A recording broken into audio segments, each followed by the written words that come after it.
श्री कृष्ण वंदे जगद्गुरुं मनोरमारुततुल्य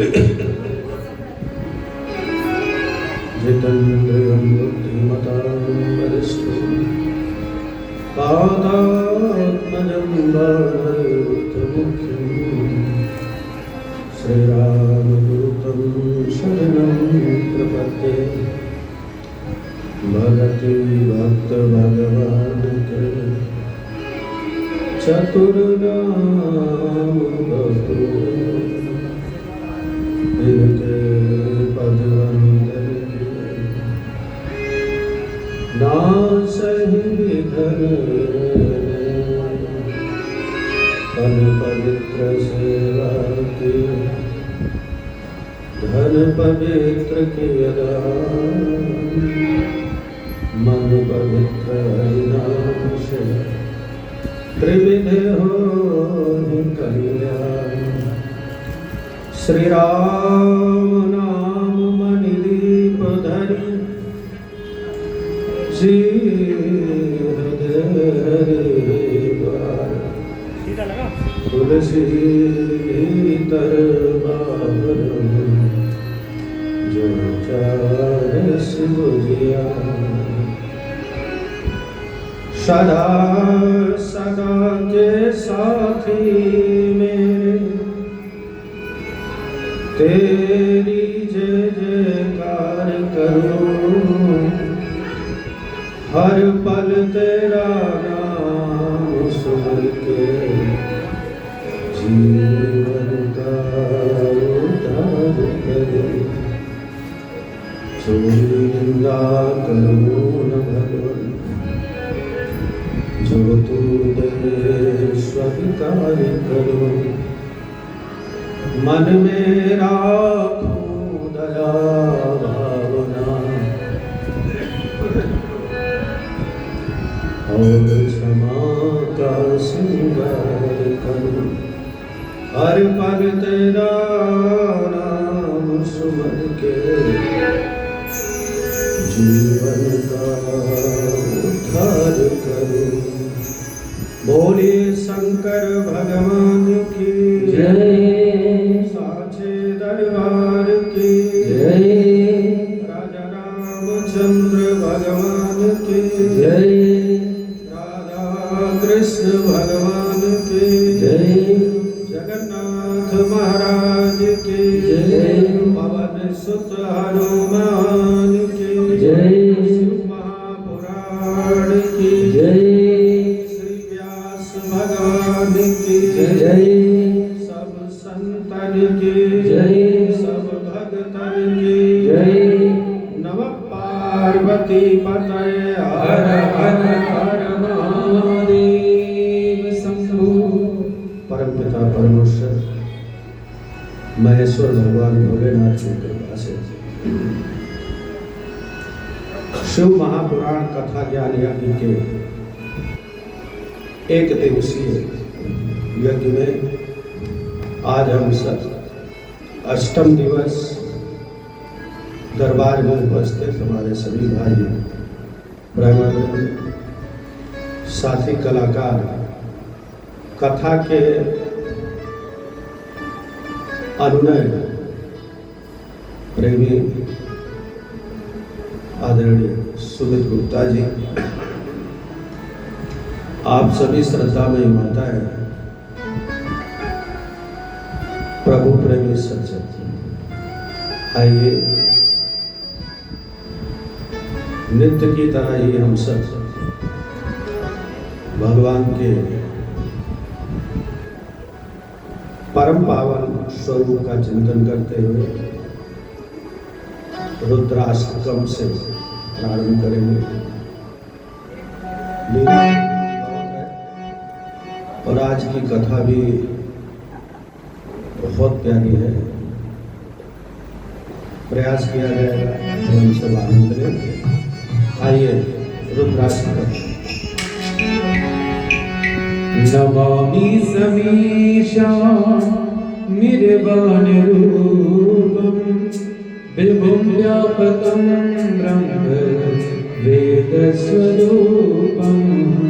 नमामि समीशा निर्वाण रूपम विभुं व्यापकं ब्रह्म वेदं स्वरूपम। निर्गुणं निर्विकल्पं निर्वीणं चिदाकाशमाभासं भजनीयं। निजं निर्गुणं निर्विकल्पं निर्वीणं चिदाकाशमाभासं भजेयम्। ॐ नमः शिवाय।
नमः शिवाय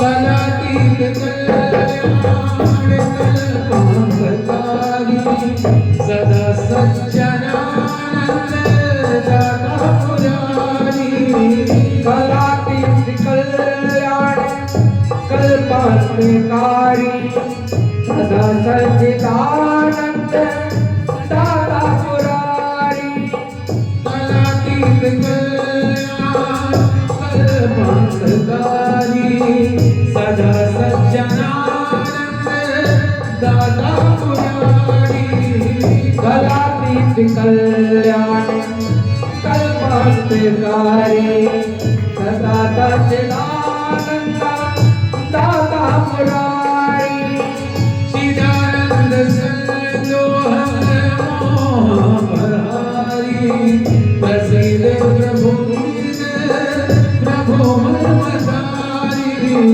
चिदानंद सर्गो मोहपहारी प्रसिद्ध प्रसिद्ध प्रभो ममतारी तावत कुमारा पादारविंदम भजन्ति हलोके हरिवाना नयावतुमानाथ पादारविंदम भजन्ते लोके तावत सुखम शांति संतापनाशन प्रसीद प्रभो सर्वभूताधिवासम् सुखम शांति संतापनाशम प्रसिद्ध प्रभो भूत दिवाशम नमः शिवाय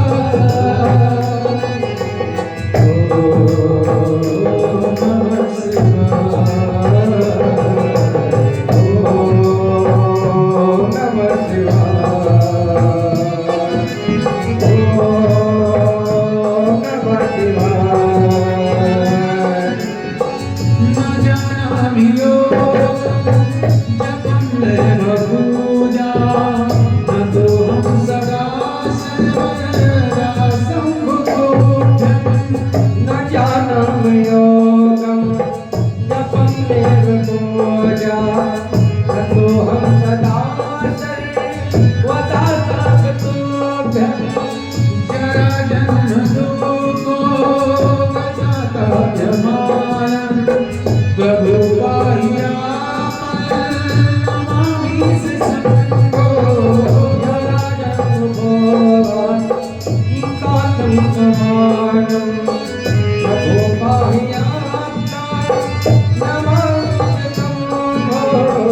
नमामि समीसा मेरे बंधु विमुद्रा प्रपंचकं मेरा स्वरूपं निर्गुणं निर्विकारं सर्वं निरीहं विकासपावकं नमः शिवाय नमः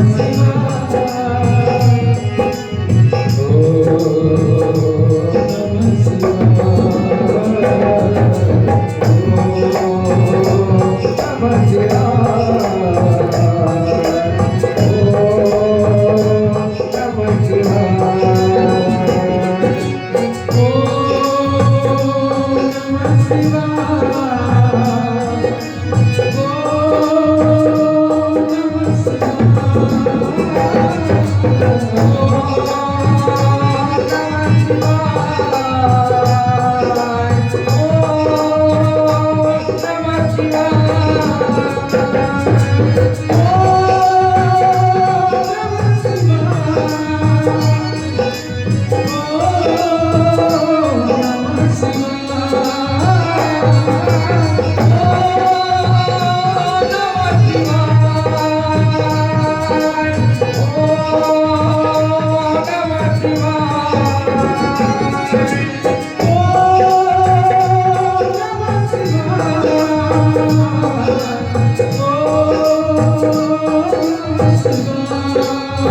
बोले शंकर भगवान की जय। सिंहापुराण की जय हो। जय जय प्राज्ञ जगदम्बा महेश्वरी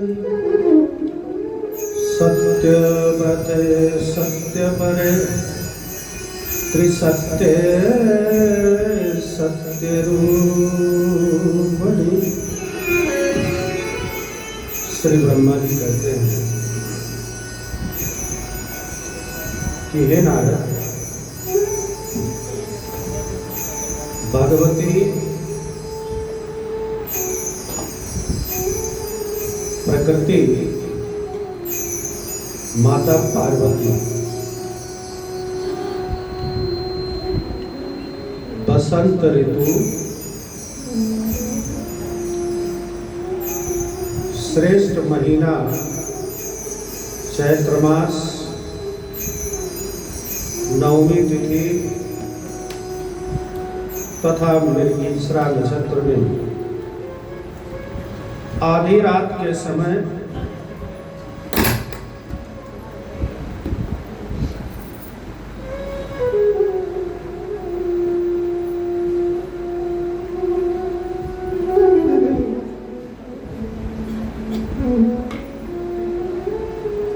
चंद्रमंडल से गंगा जी के समान अंबिका माता पार्वती प्रकट होती है। मैना के गर्भ में आना एक भावमय था, जैसे समुद्र से लक्ष्मी, उसी प्रकार मैना के गर्भ से माता पार्वती। उस समय मेघ गरज रहे थे,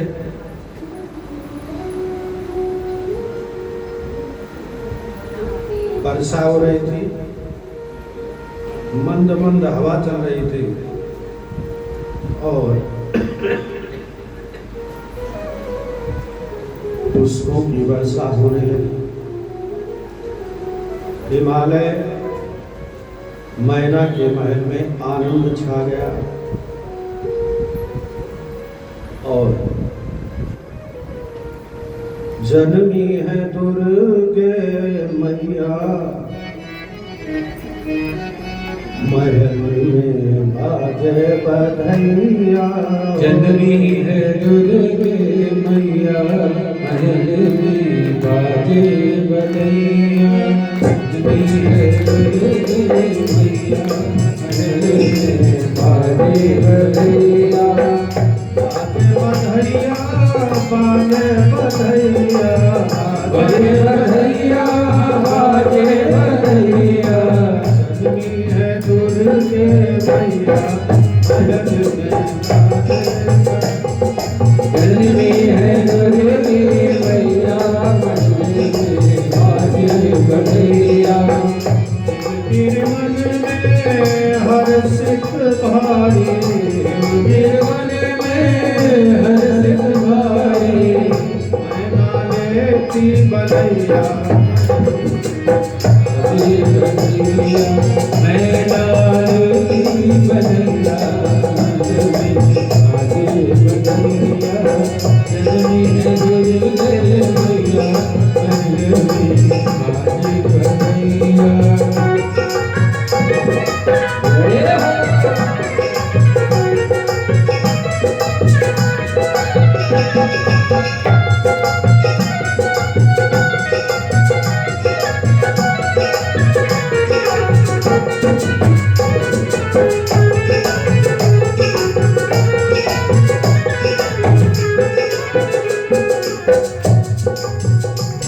से देव फूल बरसावे नभ से देव फूल बरसावे फूल बरसावे फूल बरसावे फूल बरसावे हाँ फूल बरसावे जय हो दुर्गे मैया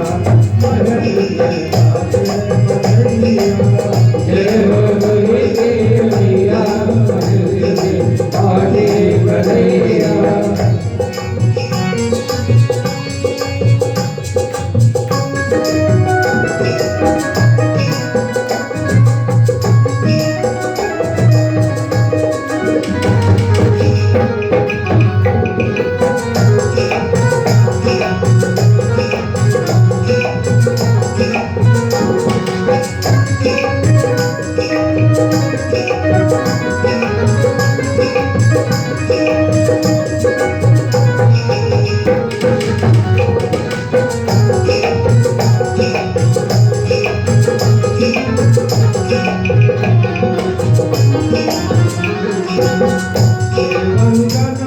बधाई गावे बधाई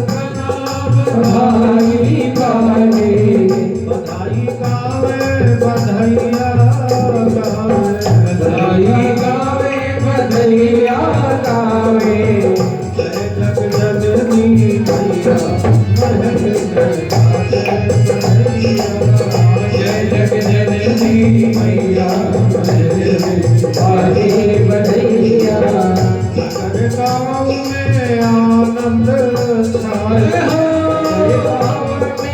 आनंद छाए आनंद छायो आनंद छायो आनंद छायो आनंद छायो मिल मिल होती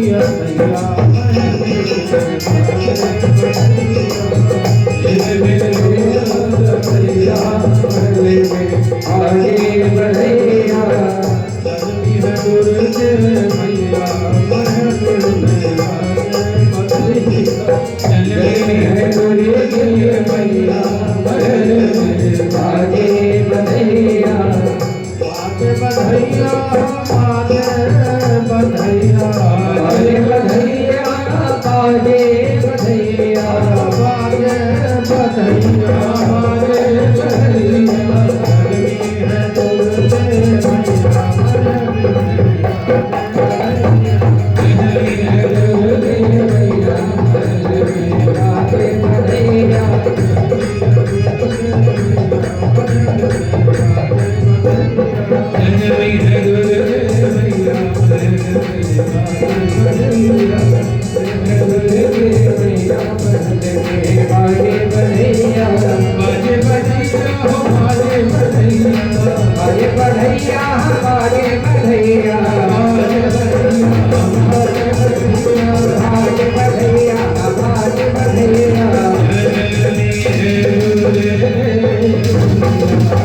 बोलिए पार्वती मैया की जय हो। पार्वती जी का जन्म कौन से महीने में हुआ?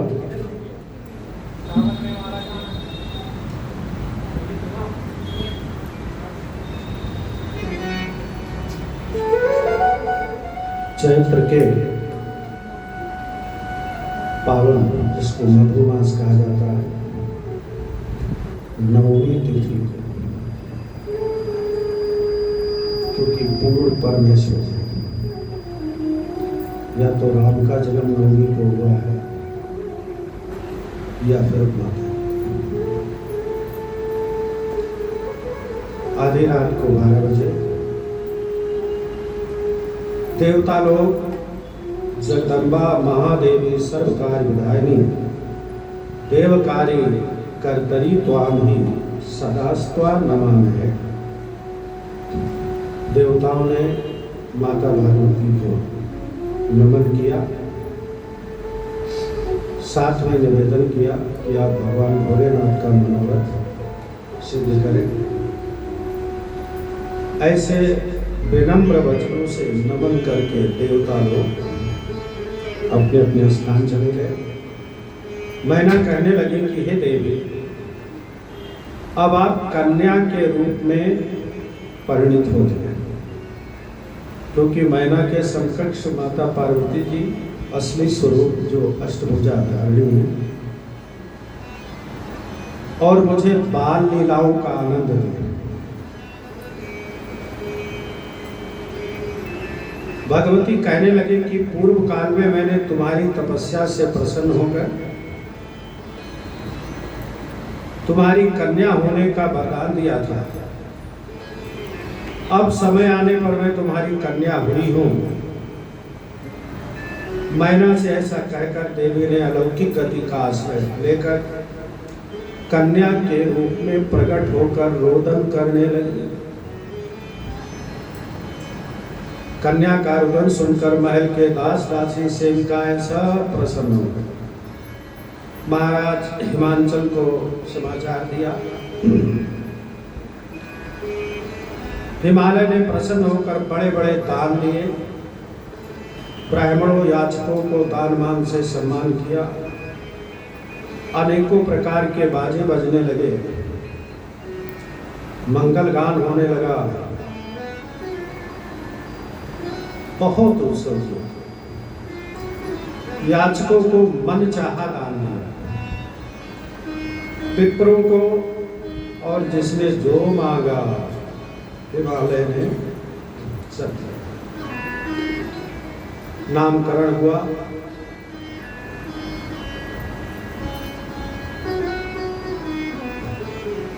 काली तारा महाविद्या षोडशी भुवनेश्वरी भैरवी छिन्नमस्ता च विद्या धूमावती तथा पगलामुखी सिद्ध विद्या मातांगी कमलात्मिकेत्यादिपत्य प्रणीतम नामो। काली तारा महाविद्या आदि बहुत सारे नाम माता पार्वती जी के रखे गए। इस तरह से पर्वतराज हिमालय का महल पार्वती कन्या से शोभायमान होने लगा। पार्वती मैया शुक्ल पक्ष के द्वितीया का बाद दिन प्रतिदिन बढ़ने लगी। कहीं कुछ ऐसा अलौकिक कार्य होता है तो नारद जी वहां जरूर पहुंचते हैं। कौन? नारद जी।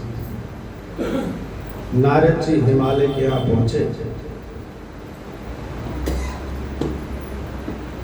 शैलराज बड़ आदर कीना शैलराज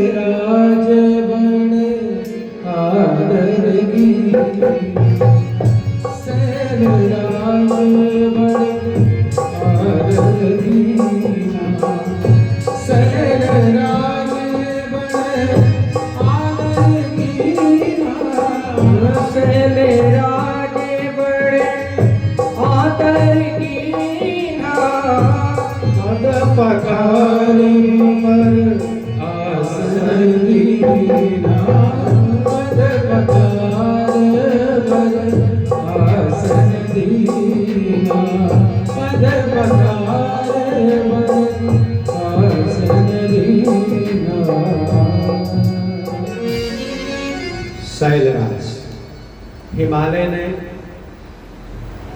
नारद जी का स्वागत किया, चरण धोए और पर आसन दीना यानी श्रेष्ठ आसन दिया। माता पार्वती को बुलाकर नारद जी के चरणों में प्रणाम कराया और हिमालय ने निवेदन किया, कहा सुता के दोष गुण मुनिवर हृदय विचार। देखिए, कल परसों में हम लोग नारद जी का प्रसंग सुन रहे थे। नारद जी जब शील निधि राजा के यहाँ गए, उसने भी अपनी पुत्री से प्रणाम करवाया और उसके भाग्य रेखा जानना चाहा, लेकिन शील निधि ने पूछा, कहो सुता के गुण दोष। आज देखा ये नारद है भूपति राज कुमारी, कहो सुता गुण दोष मुनि मुनिवर हृदय विचार। पहले उसने अपना गुण जानना चाहा।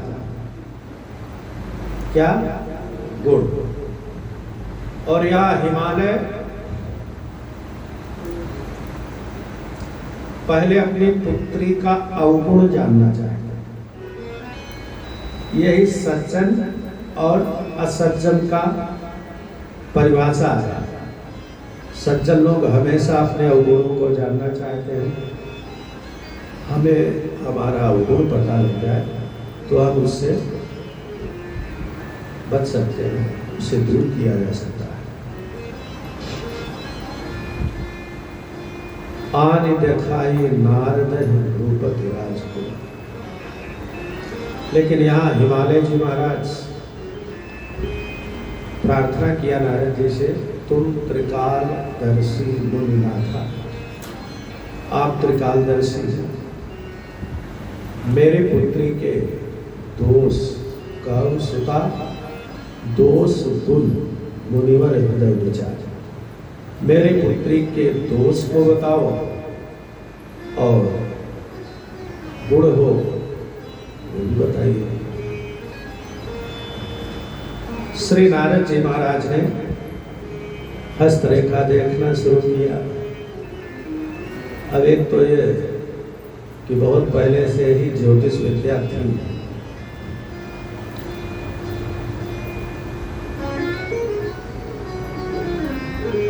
कहा मुनि बिहसी गूढ़ मृदुबानी, कहा मुनि बिहसी गूढ़ मृदुबानी। सुता तुम्हारी सकल गुण खानी, सुता तुम्हारी सकल गुण खानी, सुता तुम्हारी सकल गुण खानी। कहा मुनि बिहसी गुण मृदुबानी, कहा मुनि बिहसी गुण मृदुबानी। सुता तुम्हारी सकल गुण खानी, सुता तुम्हारी, सुता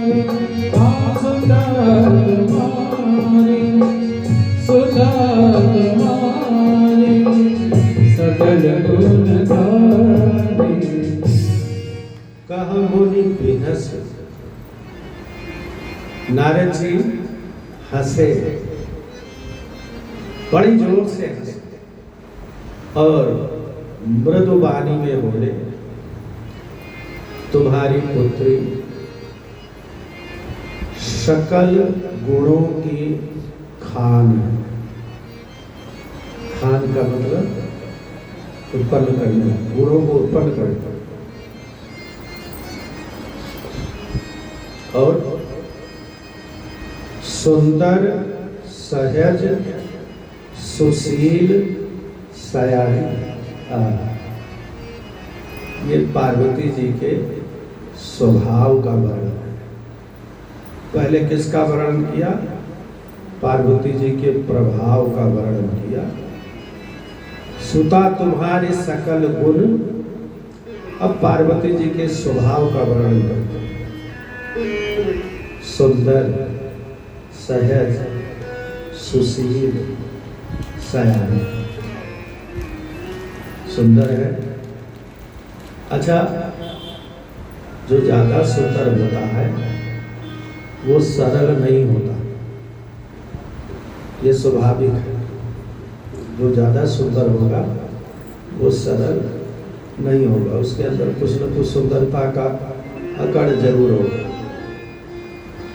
लेकिन पार्वती जी तो अद्वितीय सुंदरी है, पर साथ में कह दिया सहज है, सरल नहीं, और सुशील,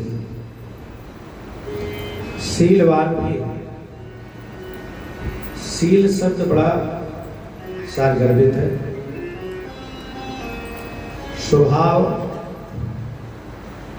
हमारे मन वचन कर्म के द्वारा जाना जा सकता है, पर शील नहीं जाना जा सकता।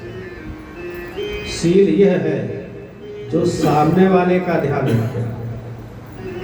मेरे होते हुए सामने वाले को दुख नहीं पहुंचना चाहिए, तकलीफ नहीं पहुंचना चाहिए, इस बात का जो ध्यान रखे हुआ है शीलवान।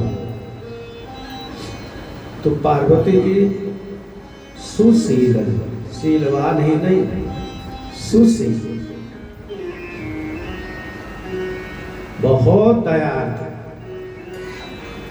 और बताओ, पार्वती जी इतनी सुशील हैं कि शिव जी महाराज तो मस्ती में रहते हैं। शिव जी की भी कोई आराधना करता है तो पार्वती जी ही देखती रहती है। तो देखती है कि इसको इतने साल हो गए, इतने वर्ष हो गए, इतने दिन हो गए आराधना करते हुए, भोलेनाथ की दृष्टि जाती ही नहीं। तो पार्वती जी ही भोलेनाथ को याद दिलाती हैं, कृपालु अपने इस भक्त को देखो, कितने दिन से आपकी आराधना कर रहा है, इसकी जिज्ञासा जानकर। तो भोलेनाथ के भक्तों का, अपने भक्तों का सदा ख्याल रखने वाली है कौन है जी? माता पार्वती। इसलिए वो सुशील है। और सयानी, सयानी का मतलब समझदार, विवेकवान।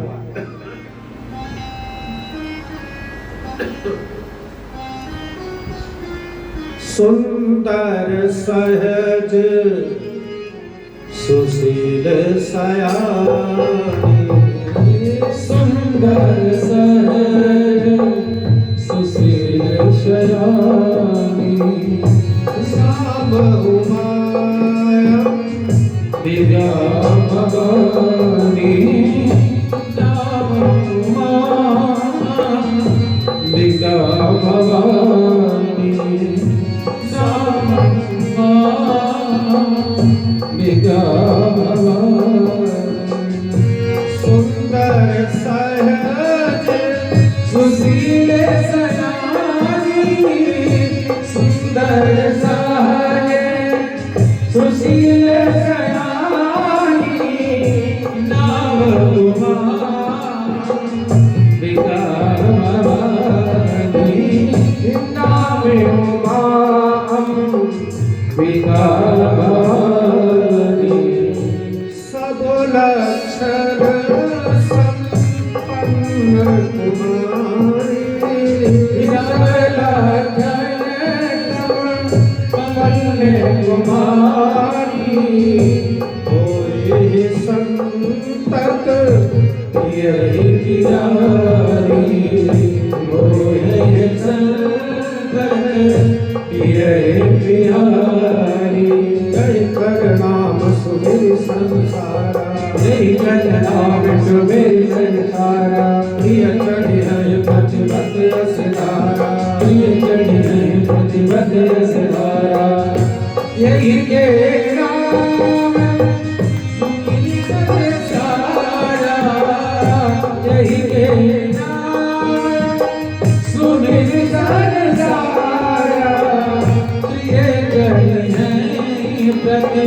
बस रसदारा प्रिय चढ़ाई प्रति बस रसदारा।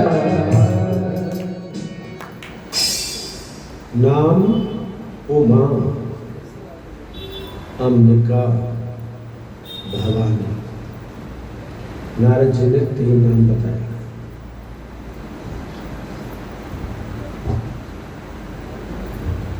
और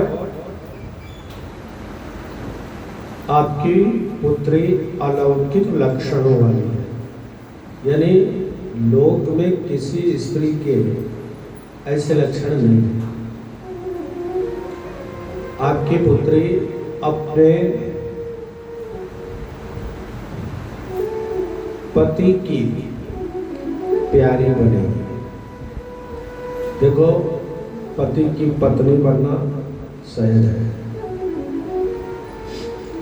पर पति की प्यारी बनना बहुत कठिन है। माता पार्वती ही ऐसी है जो भगवान भोलेनाथ की प्यारी है। शिव पार्वती के विवाह का रहस्य बड़ा अनुपमीय है। इनके आध्यात्मिक और लौकिक भाव को समझा जाए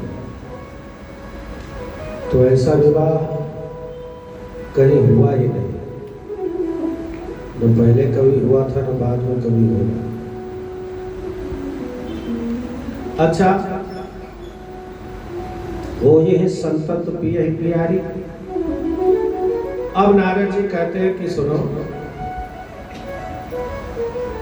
सुनहु जो अवगुण दुईचारी, ये तो सब गुण हुआ। अच्छा, ज्योतिषियों का ये बड़ा बढ़िया बताने का ढंग होता है। पहले खूब बड़ाई करते हैं, आप ऐसे हैं, आप वैसे हैं, ताकि आदमी खूब फूक जाए। अपनी बड़ाई सुनकर तो हर आदमी है, बाद में बताएंगे कि बस एक ग्रह खराब, इसके वजह से भैया तुम्हारा सर जितनी मेहनत करते हो उतना फल नहीं मिलता। इस बात को तो सब मान लेते हैं। नारद जी ने कहा 2-4 गुण है, वो भी सुन लो। हिमालय ने देखा करने महाराज, अभी तो आप कह रहे थे कि तुम्हारी पुत्री अलौकिक है, सुंदर है, सहज है, सुशील है, सयानी है। वह अब ऐसी पुत्री में अवगुण कहाँ से आ गए? खैर, अगर ऐसी कोई बात है तो जरूर बताएं। मैंने तो पहले ही निवेदन किया था कि गुण अवगुण दोनों बताएं। तो नारद जी ने बड़ी टेढ़ी बात कही, आप सब बड़े ध्यान से समझिएगा। जोगी, जटिल, अकाम मन, नगन, अमंगल वेश, अस स्वामी यही कह मिले, परिहस्त अस रेख।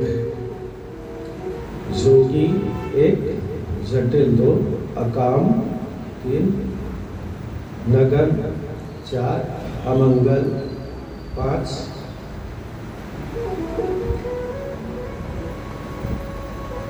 नारद जी ने बताया कि इसको जो पति मिलेगा वो जोगी होगा।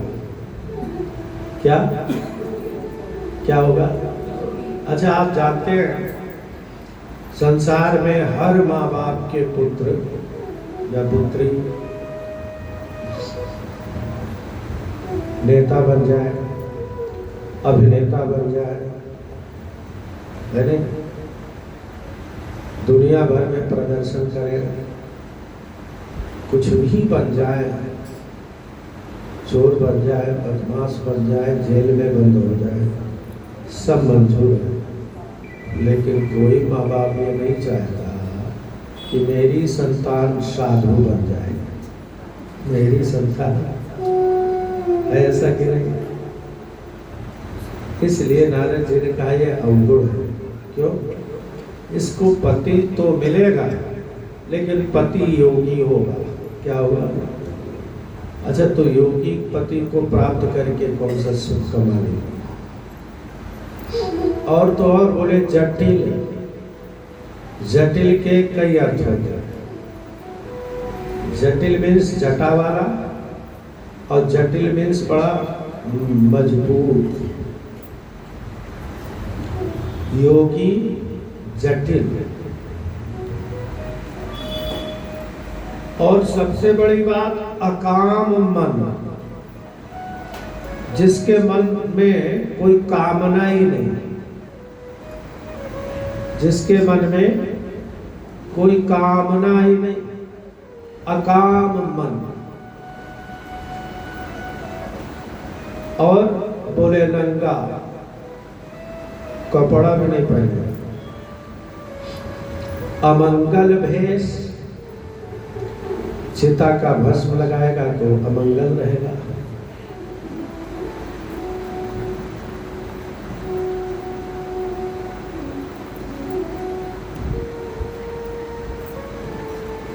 ये सब अवगुण गिनाए किसने? नारद जी ने अवगुण गिनाए।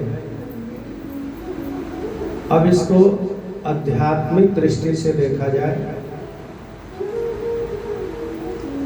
तो योगी भगवान भोलेनाथ योगीश्वर, समस्त योग की धारणा भगवान भोलेनाथ से ही है। और योग कहते हैं दो के संयोग को योग कहा गया है। दो के संयोग को योग कहा गया है। तो दो संयोग के लायक कौन है? संसार में जीवात्मा एक और परमात्मा दो। ये दो ही हैं, बाकी दो सब बेकार है। इनका आपस में इकट्ठे हो जाना ही योग है। तो जब जीवात्मा का परमात्मा से योग हो जाता है तो परमात्मा है आनंद स्वरूप। तो जीवात्मा को भी उस परमात्मा वाले आनंद अनुभूति प्राप्त होने लगते हैं। बस उसी को कहते हैं समाधि। फिर उस आनंद अनुभूति से वो दूर होना नहीं चाहता, मस्ती में मस्त। अच्छा, उससे बढ़कर और कोई आनंद की अनुभूति है भी नहीं। इसमें बताया गया है कि शिव जी की पूजा पुरुष वस्तु से करनी चाहिए। किससे? पुरुष वस्तु। अब भला सोचो, पुरुष वस्तु क्या है और प्राकृतिक वस्तु। तो पुरुष वस्तु वो है जो दीर्घ काल तक खराब ना हो, दीर्घ काल तक चले, वो है पुरुष वस्तु। जैसे ब्रह्मा विष्णु ने प्रथम बार सोने का शिव बनाया, फिर कुंडल, हार, केयूर सोने चांदी के बनाकर भगवान शंकर की पूजा की। तो ये सब है पुरुष वस्तु। और बाकी जो वस्तुएं चढ़ाई जाती है वो है प्राकृतिक वस्तु, जो थोड़ी ही देर में खराब हो जाए या नष्ट हो जाए उसे प्राकृतिक वस्तु कहते हैं। तो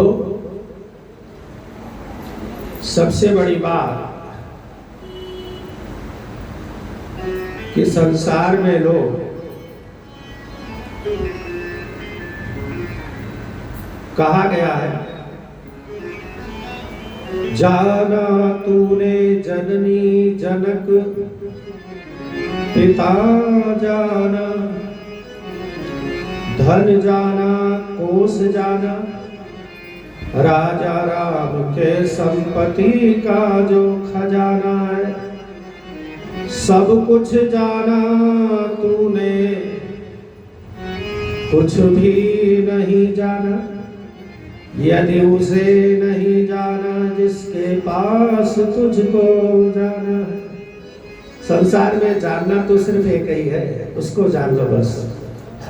संसार में पाना तो सिर्फ एक ही है, उसको पा जाओ। संसार में पहुंचना एक ही स्थान है, उस तक पहुंच जाओ। इसलिए ये जो नारद जी ने शिव जी ने अवगुण बताए हैं सज्जनों, जोगी, पहला गुण कि जोगी है। तो जोगी मीन्स जो योग में बैठ गया उसको संसार से कोई मतलब ही नहीं। तो सबसे पहला गुण यही।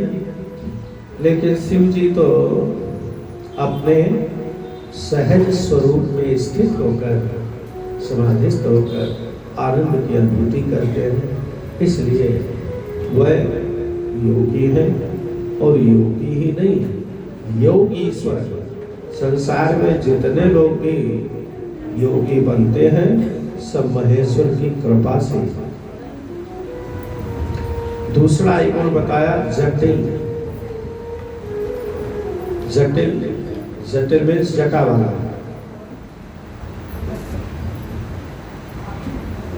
तो जटा को जटाएं नीचे फैलती,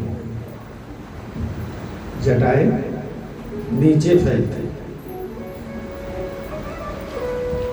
और उसको घुमा फिरा कर ऊपर बांध दिया जाए तो ऊपर हो गए। तो जटाएं हैं संसारिक आकांक्षाएं। संसारिक आकांक्षाएं संसार के प्रति जागृत होती है। हम हमारा महल हो जाए, हमारा मकान हो जाए, हमारी दुकान हो जाए, हमारी गाड़ी हो जाए, है ना? लेकिन शिव जी एक ऐसे हैं जिनकी सारी इच्छाएं ऊर्ध्वगामी हैं। क्या? ऊर्ध्वगामी। सिर्फ ऊपर कौन रहता है? परमात्मा, ईश्वर। इसलिए वो जटाधारी है। गजब गजब के नाम हैं। रामचरितमानस में एक नाम आया त्रिजटा। क्या नाम था? त्रिजटा। त्रिजटा का मतलब क्या हुआ? अब उसकी ज्ञान, उपासना और कर्म, तीन धाराएं हैं। ये तीनों उसने अपने जटा में बांध कर रखा है, इसलिए उसका नाम है त्रिजटा। वो तो विभीषण से भी आगे थे, विभीषण से भी आगे थे। त्रिजटा। अच्छा, जटिल का एक अर्थ यह भी होता है कि इनको कोई डिगा नहीं सकता। जिस धुन को इन्होंने अपना लिया फिर उसी धुन में मस्त रहेंगे। जटिल, कठोर, नियम के बड़े कठोर हैं। कौन? भोलेनाथ। दूसरी बात, अकाम मन। आगे आप कथा सुनोगे। संसार में शादी विवाह का नाम सुनते ही काम मन हो जाता है, चाहे वो स्त्री हो या पुरुष हो। शिव जी की शादी ऐसी है जो काम से नहीं हुई। कामदेव तो शिव जी के नजदीक गया, जलाकर भस्म कर दिया, फिर शादी क्यों हुई है जी? सोचो, काम के लिए शादी नहीं हुई, राम के लिए शादी हुई। राम जी ने कहा भगवान भोलेनाथ से, अस मोहि मांगे देव जाय विवाह शैल जय। अस मोहि मांगे। तो भोलेनाथ ने शादी की राम के लिए, काम के लिए नहीं। इसलिए अकाम मन, जिसके मन में कोई कामना ही नहीं। आपने सुना होगा, जब तक कामना है जीव पूर्णतया सुखी नहीं हो सकता। जब तक कामना है जीव पूर्णतया आनंदित नहीं हो सकता। चाह गई चिंता मिटी, मनुआ बेपरवाह, और जिनको कछु नहीं चाहिए सोई जग सहसा। इसीलिए भोलेनाथ जग सहसा है, उनको कुछ नहीं चाहिए। उनसे जिसको चाहिए वो तो दे देते। हमें रास्तों की जरूरत नहीं है, हमें तेरे पैरों के निशान मिल गए हैं। हमें रास्तों की जरूरत नहीं है, हमें तेरे पैरों के निशान मिल गए हैं। हमें रास्तों की जरूरत नहीं है, हमें तेरे पैरों के निशान मिल गए हैं। हमें रास्तों की जरूरत नहीं है, हमें तेरे पैरों के निशान मिल गए हैं। तुम ही हो सिवा ब्रह्म का संगम, तुम ही हो सिवा ब्रह्म का संगम।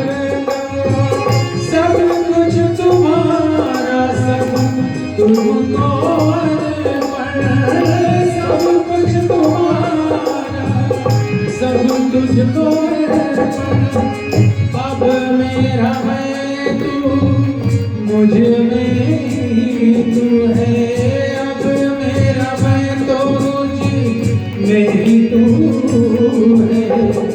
हमें रास्तों की जरूरत नहीं है, हमें तेरे पैरों के निशान मिल गए हैं। हमें रास्तों की जरूरत नहीं है, हमें तेरे पैरों के निशान मिल गए हैं।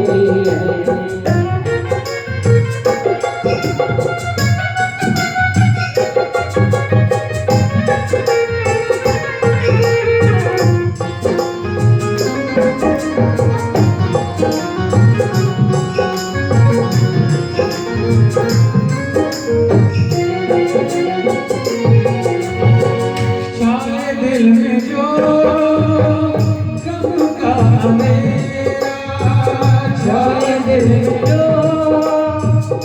गम का अंधेरा, तन्हाई में जो मन मेरा घेरा, तन्हाई में जो मन मेरा घेरा, खिलता सवेरा लेकर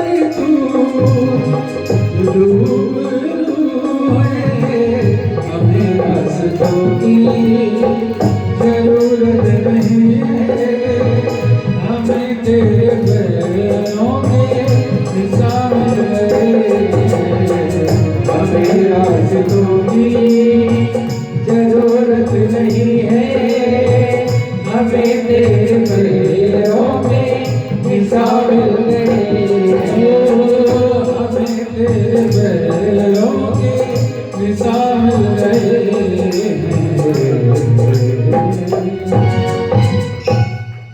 तो इस प्रकार जोगी जटिल अकाम मन, शिव जी की कोई कामना नहीं। नगर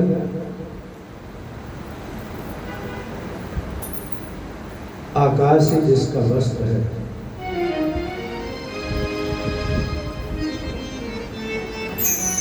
हमेशा बाघंगा वस्त्रों की भी उनको जरूरत नहीं।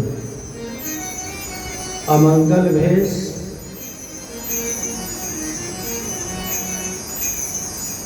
आखिर में प्रत्येक व्यक्ति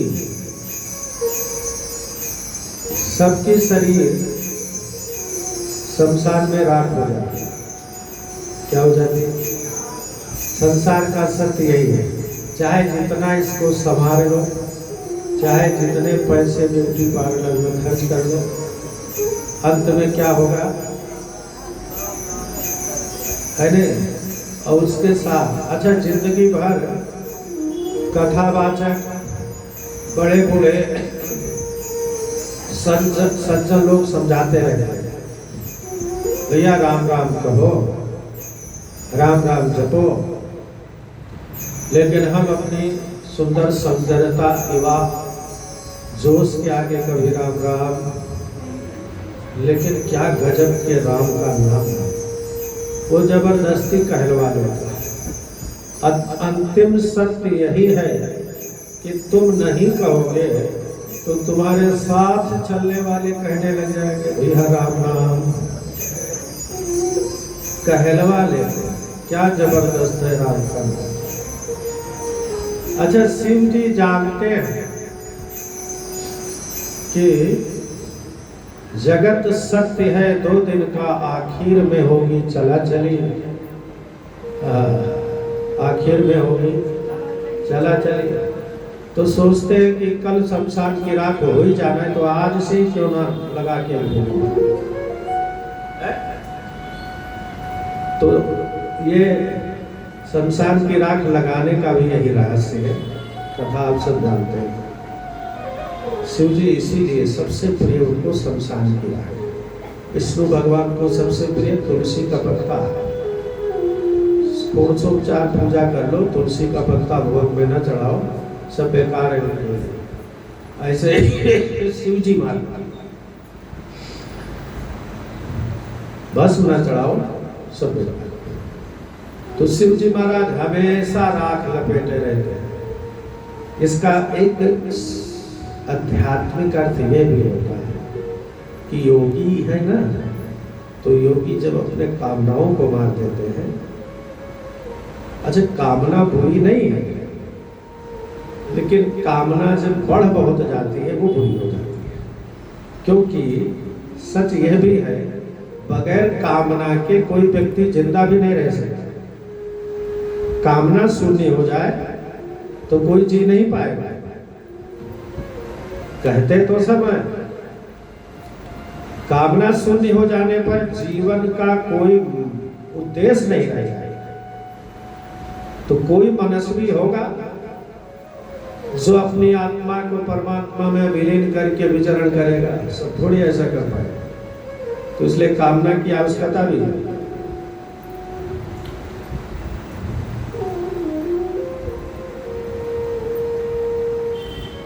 तो शिव जी पहले से ही राख लगाए अमंगल बने रहते। कल को लोग ले जाकर बनाएंगे, वो अच्छा है कि हम ही अपने आप को वैसा बना लें, वो अच्छा है। लोग हमारे सब के पीछे चलते हुए राम राम जबरदस्ती कहलवाएं, वो अच्छा है कि हम जीते जी राम राम कहने लगे, वो अच्छा है जी। कौन सा अच्छा है? जीते जी कहने लगे ना। तो शिव जी कहते भैया हम तो जीते जी राम राम कहेंगे, है ना। अमंगल भेष अस स्वामी यही कहूँ मिलहि, परिहस्त असरे। ऐसा पति इसको मिलेगा। अब ध्यान से सुनिए, योगी होगा, जटिल होगा, अकाम मन होगा और अमंगल भेष होगा, नंगा घूमेगा, ऐसा पति इसको मिलेगा। अच्छा, ऐसा पति इसको मिलेगा, कोई जानकर सुनकर समझकर कोई खुश होगा। लेकिन माँ बाप सुनकर तो अबाक रह गए, हिमांचल और मैना। पर पार्वती जी ने लज्जा के मारे सिर नीचे कर लिया और मन में सोचने लगी, होई न मृखा देव ऋषि बनी, होई न मृखा देव ऋषि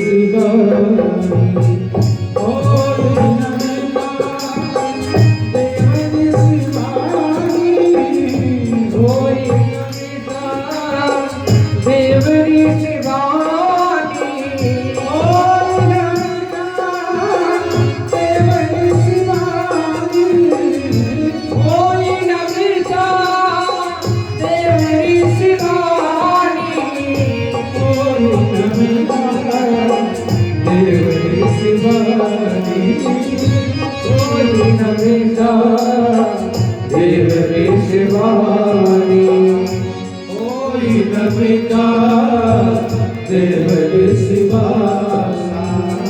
कोई न पिता देव सिवा उमा सुबचन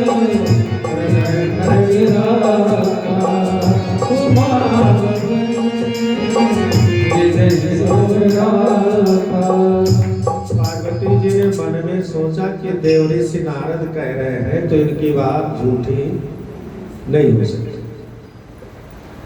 तो नारद जी की बात पार्वती जी ने मन में रख लिया कि हाँ, कहाँ रखा? मन में। और खुश हो अलौकिक प्रेम को याद करके